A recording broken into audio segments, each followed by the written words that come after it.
اس 1200 والے stamp paper پر ایک plot خریدنے کا معاہدہ لکھا ہوا ہے۔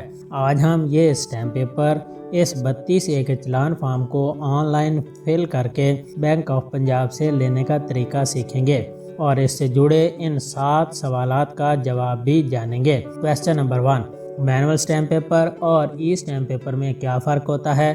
کویسچن نمبر 2، جوڈیشل اور نان جوڈیشل اسٹیمپ پیپر کیا ہوتا ہے؟ کویسچن نمبر 3، چلان کسے کہتے ہیں؟ کویسچن نمبر 4، ای اسٹیمپ پیپر ایجنٹ کے ذریعے لینا چاہیے یا نہیں؟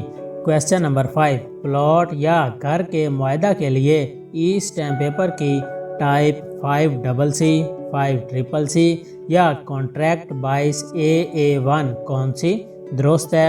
کویسچن نمبر 6، اس ای اسٹیمپ پیپر کی رجسٹریشن ضروری ہے یا نہیں؟ اور لاسٹ 7th کویسچن ہے، چلان فارم اور ای اسٹیمپ پیپر کو کیسے ویریفائی کیا جا سکتا ہے؟ جب بھی ہم کوئی پلاٹ یا گھر خریدتے ہیں تو کچھ رقم بیانہ کے طور پر دے کر یہ معاہدہ لکھ لیتے ہیں تاکہ بعد میں زمین کی رجسٹری اور انتقال کے وقت کسی بھی قسم کی کوئی پریشانی نہ ہو۔ ایک اور بات واضح کر دوں، اس اسٹیمپ پیپر کو ای اسٹیمپ پیپر بھی کہتے ہیں کیونکہ یہ آن لائن فارم فل کر کے حاصل کیا جاتا ہے۔ یہ اسٹیمپ پیپر کے اوپر بھی مینشن ہے۔ یاد رکھیے، یہ اسٹیمپ پیپر صرف زمین خریدنے کا معاہدہ ہے، بلکہ یہ کہنا زیادہ بہتر ہے کہ یہ صرف بیانے کی رسید ہے۔ اس اسٹیمپ پیپر یا معاہدے سے آپ زمین کے مالک قطعاً نہیں بنتے ہیں۔ دوسری بات، اس ای اسٹیمپ پیپر اور مینول اسٹیمپ پیپر کی اہمیت میں قانون کی نظر میں کوئی فرق نہیں ہے۔ فرق صرف اتنا ہے کہ سرکار نے عوام کی جیب سے زیادہ پیسے نکالنے کے لیے سال 2016 میں ایک نوٹیفیکیشن جاری کیا کہ زمین کے معاملات طے کرنے کے لیے اب صرف اور صرف ای اسٹیمپ پیپر جاری ہوگا۔ تب سے یہ 1200 والا ای اسٹیمپ پیپر زبان زد عام ہو گیا ہے۔ جب ہمیں یہ e stamp paper bank of Punjab سے ملتا ہے تو اس طرح بالکل خالی ہوتا ہے، لیکن اس پر یہ کچھ ڈیٹیلز مینشنڈ ہوتی ہیں۔ یہ تمام ڈیٹیلز ہم نے خود اس 32A کے چلان فارم پر لکھ کر بینک کو دی ہیں، جو بینک نے اس ای اسٹیمپ پیپر پر پرنٹ کر دی ہیں۔ چلان کیا ہوتا ہے؟ بہت آسان ہے۔ سرکاری خزانے میں کسی بھی قسم کی رقم جمع کروانے کے بعد ہمیں جو رسید ملتی ہے، اسے قانون کی زبان میں چالان کہتے ہیں۔ اس چلان یا رسید کو فل کرنا بہت آسان ہے، بس آپ کی تھوڑی سی توجہ درکار ہے۔ سب سے پہلے گوگل اوپن کر لیں، اس میں ای اسٹیمپ پیپر لکھ کر سرچ کریں۔ پہلی ویب سائٹ es.punjab.gov.pk ہے، اس پر کلک کریں۔ 32A چلان فارم پر کلک کریں۔ اس ڈسکلیمر کے مطابق کمپیوٹر کو نہیں معلوم کہ آپ نے جو معلومات فراہم کی ہیں وہ درست ہیں یا غلط ہیں، بلکہ ان معاملات کی تمام تر ذمہ داری آپ پر ہے کیونکہ پیسے آپ نے جمع کروانے ہیں۔ ایگری پر کلک کریں۔ یہ 32A کا چلان فارم ہے، اس کے نیچے نیکسٹ کا بٹن ہے، اس پر کلک کریں۔ تمام کالمز ریڈ ہو گئے ہیں۔ یہ تمام کالمز ہمیں فل کرنا لازمی ہے سوائے ای میل کے کالم کے۔ یہ آپ کی مرضی ہے، آپ اسے فل کریں یا خالی چھوڑ دیں۔ پہلا ہیڈ ہے چلان ڈیٹیلز۔ میں نے یہ challan bank of Punjab model town Lahore میں جمع کروانا ہے، اس لیے میں ڈسٹرکٹ لاہور اور تحصیل ماڈل ٹاؤن سلیکٹ کرتا ہوں۔ نیکسٹ کالم ہے select stamp paper type.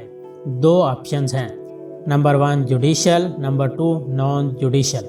Judicial سے مراد یہ اسٹیمپ پیپر صرف اور صرف عدالت میں عدالت کی کورٹ فیس جمع کروانے کے لیے استعمال ہو سکتا ہے، جبکہ نان جوڈیشل اسٹیمپ پیپر جو لفظی ترجمے کے مطابق غیر عدالتی یا غیر قانونی معلوم ہوتا ہے، لیکن اس کا یہ ہرگز مطلب نہیں، بلکہ نان جوڈیشل سے مراد یہ اسٹیمپ پیپر عدالتی فی کے علاوہ کسی بھی مقصد کے لیے استعمال ہو سکتا ہے، جیسے ہم اسے پلاٹ کے معاہدہ کے لیے استعمال کریں گے۔ یہ 100% قانونی، عدالتی اور ویلڈ ڈاکومنٹ ہے، اس لیے میں نان جوڈیشل سلیکٹ کرتا ہوں۔ نیکسٹ کالم ہے سلیکٹ ڈیڈ نیم۔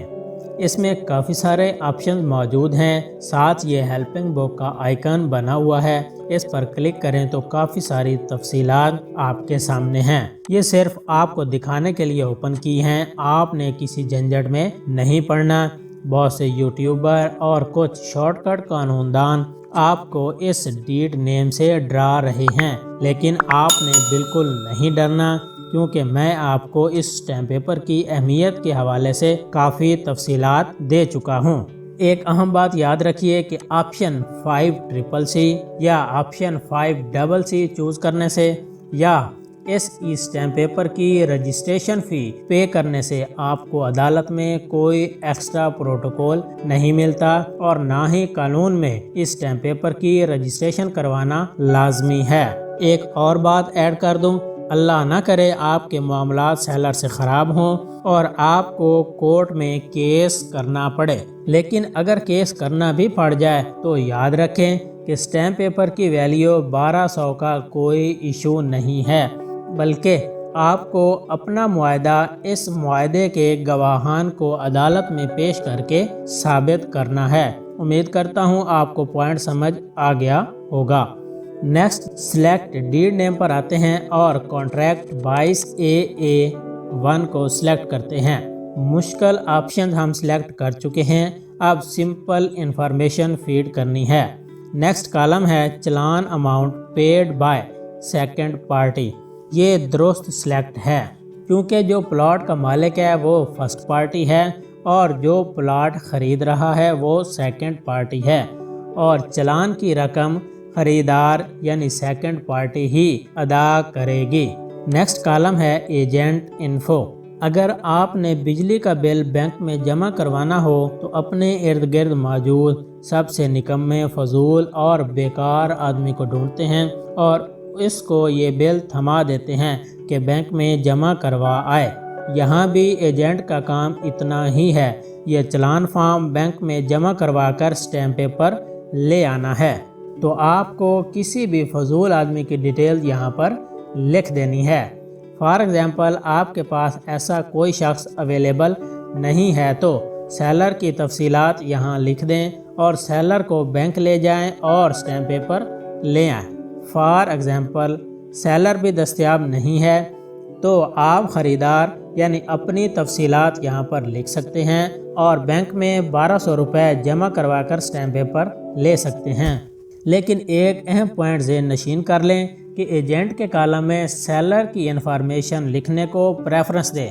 اس سے آپ کو یہ فائدہ ہوگا کہ سیلر اس چلان فارم پر دستخط کرے گا اور اسٹیمپ پیپر کی وصولی کے وقت بینک کے رجسٹر پر دستخط اور انگوٹھا لگائے گا۔ اس طرح بوقت ضرورت بینک کا ریکارڈ بھی خریدار کے حق میں بطور ثبوت پیش کیا جا سکے گا۔ میں شناختی کارڈ کے مطابق سیلر کا نام، CNIC نمبر اور کانٹیکٹ نمبر لکھتا ہوں۔ نیکسٹ ایڈ فرسٹ پارٹی پر کلک کرتا ہوں۔ پلاٹ کا مالک فرسٹ پارٹی ہے، CNIC کے مطابق اس کا نام، relation, father name, contact number اور ایڈریس انٹر کرتا ہوں اور اس use this first party in form پر چیک مارک کر کے ایڈ پر کلک کرتا ہوں۔ سیلر کی تمام انفارمیشن ایڈ ہو چکی ہے۔ ایڈ سیکنڈ پارٹی پر کلک کرتا ہوں۔ CNIC کے مطابق اپنی تمام تفصیلات انٹر کرتا ہوں۔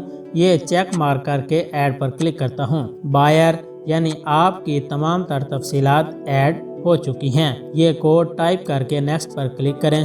یہاں پلاٹ کی قیمت سرکاری ریٹ کے مطابق یا 2-4-5 ہزار روپے زیادہ لکھ دیں۔ میں اپنے پلاٹ کی قیمت 50 لاکھ روپے انٹر کر کے نیکسٹ پر کلک کرتا ہوں۔ تمام تفصیلات آپ کے سامنے ہیں، اچھی طرح چیک کر لیں۔ اگر کوئی غلطی ہے تو بیک پر کلک کر کے درستگی کر لیں، ادروائز سیو پر کلک کریں۔ پرنٹ چلان پر کلک کریں۔